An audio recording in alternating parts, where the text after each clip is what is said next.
Olá, meu nome é Antenor Couto, sou cirurgião bariátrico e eu estou hoje com o Dr. Igor Rabelo, anestesista, e a intenção é conversar com ele a respeito da anestesia na cirurgia bariátrica e assim esclarecer alguns mitos e poder ajudar aqueles pacientes que desejam fazer cirurgia e às vezes ainda tem medo, tem receio da anestesia, né? A gente vai poder falar um pouco como é a anestesia na cirurgia bariátrica, como que foi a evolução da cirurgia bariátrica. Antes de começarmos nosso bate-papo, se inscreva no nosso canal e ative o sininho para receber as notificações dos próximos vídeos que vão ser postados. Bom, doutor Igor, uma situação muito comum no consultório é aquela, principalmente para as pacientes mulheres, que às vezes passaram por cirurgia cesariana, né, para ganhar um neném, para ganhar o seu bebê, e tem a experiência ainda da raquianestesia. E acredita, às vezes, que vai passar pelas mesmas situações que passaram na cesariana, no pós-parto, né, numa cirurgia bariátrica. E eu explico para os pacientes que na cirurgia bariátrica a gente faz a anestesia geral, né? Então, para você, assim, na sua opinião, as diferenças entre a raquianestesia e a anestesia geral? Na indução anestésica, né, desde o processo pré-anestésico até o pós-anestésico. O que é mais comum numa e na outra anestesia? Primeiro, é um prazer e uma honra estar aqui com você, Antenor. Eu sinto muito lisonjeado pelo convite. É um prazer a gente poder esclarecer toda essa evolução da anestesia, como se fez e desmistificar todo esse medo que os pacientes têm.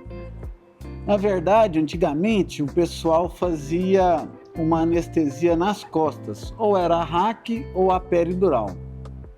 E para fazer a anestesia para a cirurgia bariátrica, era uma anestesia bem alta, então ele tinha que elevar o nível da anestesia, e isso gerava muitas complicações, como queda da pressão, vômito.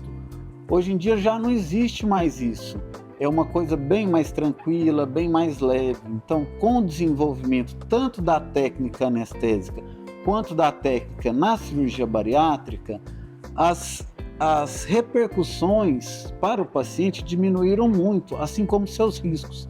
Então a gente faz anestesia geral, eu até digo para os pacientes, você só vai ver o oi e o tchau, né? Então é uma coisa bem rápida, eu vou falar para você respirar fundo, você vai dormir. Eu injeto o anestésico e a gente vai fazer a anestesia geral, porque eu tenho que controlar o gás que o cirurgião injeta na sua barriga, porque ele faz por vídeo.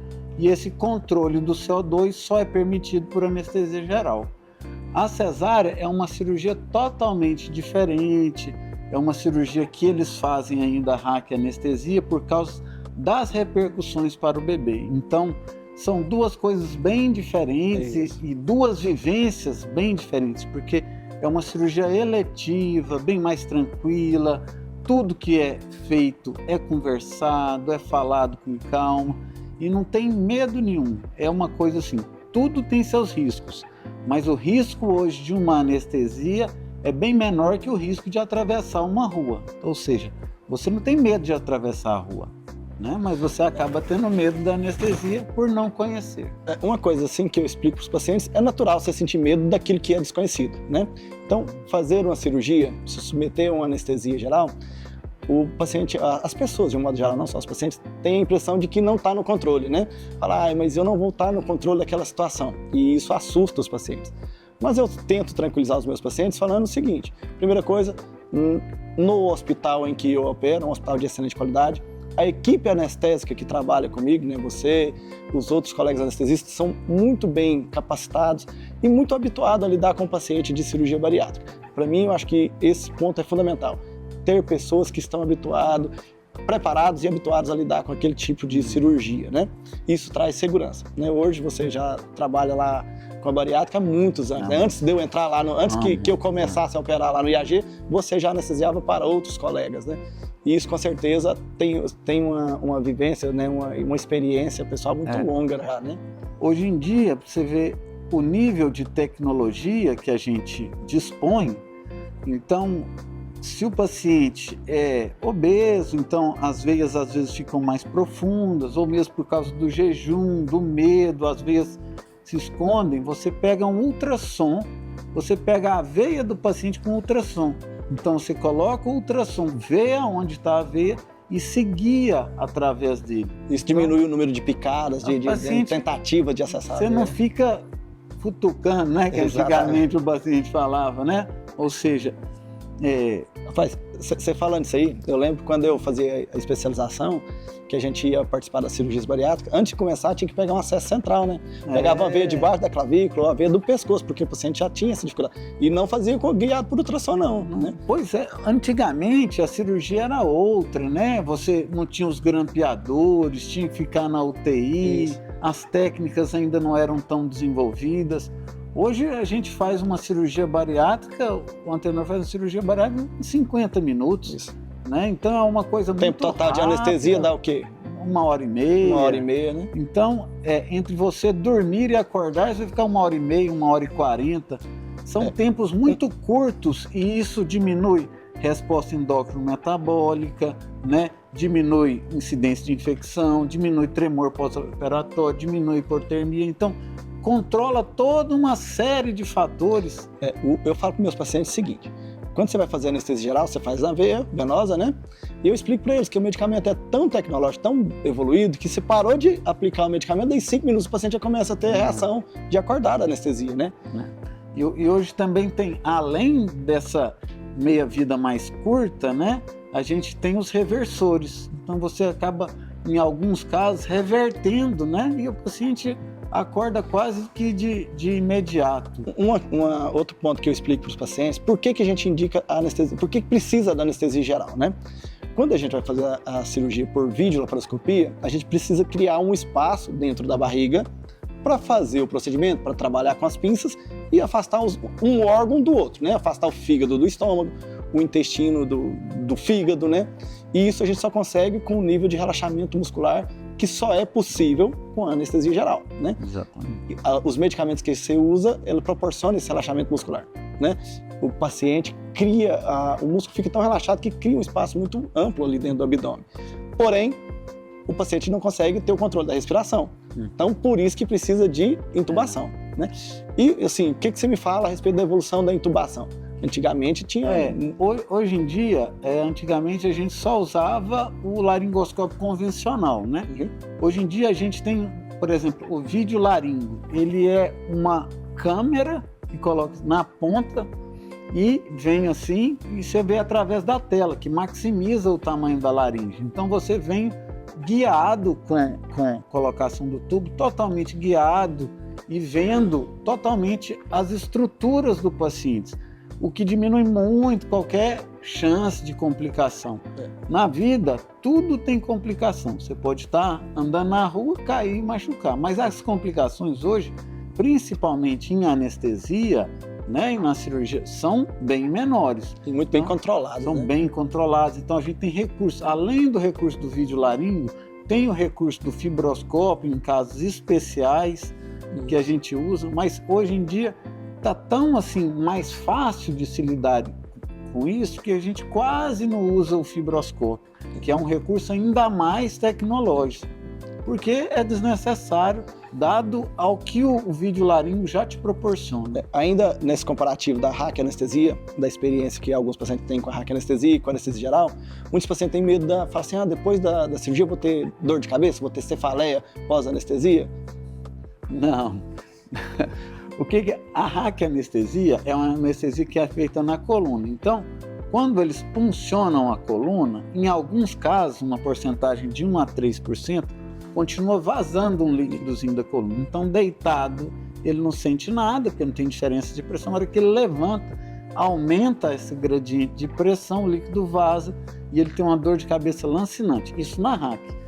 Na geral, sem chance, porque a gente nem punciona a coluna. Isso. E a dor pós-operatória diminuiu, assim, vários pacientes de sleeve, mesmo as meninas que operaram lá no centro cirúrgico, né? São funcionárias e pacientes nossas, elas falam, nossa, eu não tive dor nenhuma. Hoje a necessidade de analgésico depois do pós-operatório é baixíssima. Exatamente, o controle da dor é muito maior. E mesmo que o paciente tenha um pouco de dor, né, é uma dor provavelmente do CO2 injetado. Isso. Então, à medida que ele caminha logo, Isso. ele acaba eliminando esse CO2, que é um gás muito difusível, e logo a pessoa para de ter dor. Exato. Bem mais tranquilo. Isso é importante. Na minha rotina, os meus pacientes vão embora no primeiro ou no segundo dia de pós-cirurgia tomando apenas dipirona, né? Se for um paciente alérgico a dipirona, vai tomar o paracetamol. Mas são analgésicos aí de baixa potência, de baixo efeito colateral, né? São analgésicos hoje bem mais tranquilos, justamente por toda essa tecnologia que envolve. Alguns pacientes falam assim, mas eu não vou nem tomando um anti-inflamatório ou antibiótico. Né? Eu quero tomar mais coisas. Não precisa. Mas não precisa. É tão mais fácil, mais tecnológico, que ficou como que se fosse uma cirurgia quase na vesícula. Vamos ver, eu vou aproveitar a oportunidade para também tirar uma outra dúvida que é muito comum, né? Muitos pacientes falam assim, doutor, depois que eu fiz tal cirurgia, depois da anestesia, caiu o meu cabelo. A anestesia faz cair o cabelo? Eu explico que não, mas eu quero ouvir sua opinião. Não, é assim, ó. O que acontece? Esse mito de cair o cabelo com anestesia começou muito por causa da cesárea.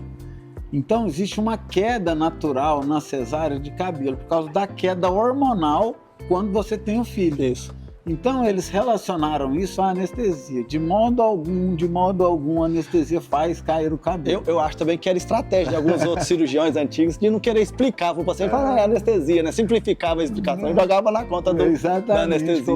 Mas muita coisa se colocou na conta da anestesia e por causa disso se fez um medo. E é nossa função hoje tirar esse medo do paciente. A anestesia hoje é muito, muito segura e ela não dá queda de cabelo. Muitas coisas dão queda de cabelo. O seu estresse dá queda de cabelo. A má alimentação dá queda de cabelo. A resposta inflamatória no pós-cirúrgico, né?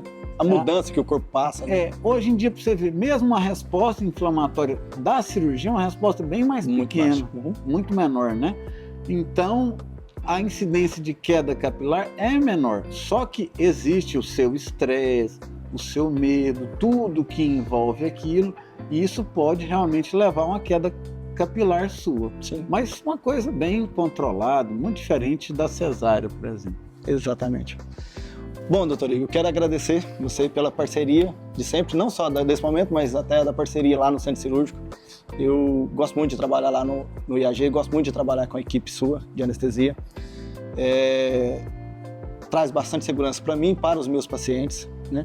Eu acho que isso não tem preço. E quero agradecer também a oportunidade de estar aqui conversando contigo e de poder esclarecer as dúvidas dos meus pacientes.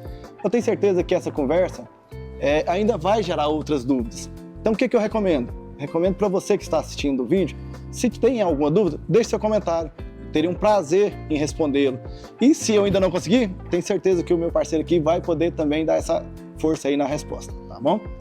Eu agradeço o convite, é uma honra estar aqui e é uma oportunidade de estar conversando com os pacientes e mostrando que as coisas são muito menores do que o monstro que eles criam, né? Exato. Na verdade, a mente cria um monstro muito maior do que a realidade. E é um prazer a gente estar junto, é uma cirurgia gostosa, tranquila de se fazer, porque a equipe está em sintonia, a gente está lá todo dia. Para o paciente é a primeira vez, mas para nós é uma rotina gostosa. Sim. É óbvio que o paciente, a gente trata ele de um jeito especial, né? Sim. Porque ele requer isso, mas é algo assim, bem gratificante de se fazer e bem mais tranquilo do que era antigamente. Exatamente. Então, pessoal, faz aí uma ajuda, inscrevam no canal, toque o sininho para receber as notificações e deixe seus comentários com qualquer dúvida que a gente possa esclarecê-los no futuro. Muito obrigado.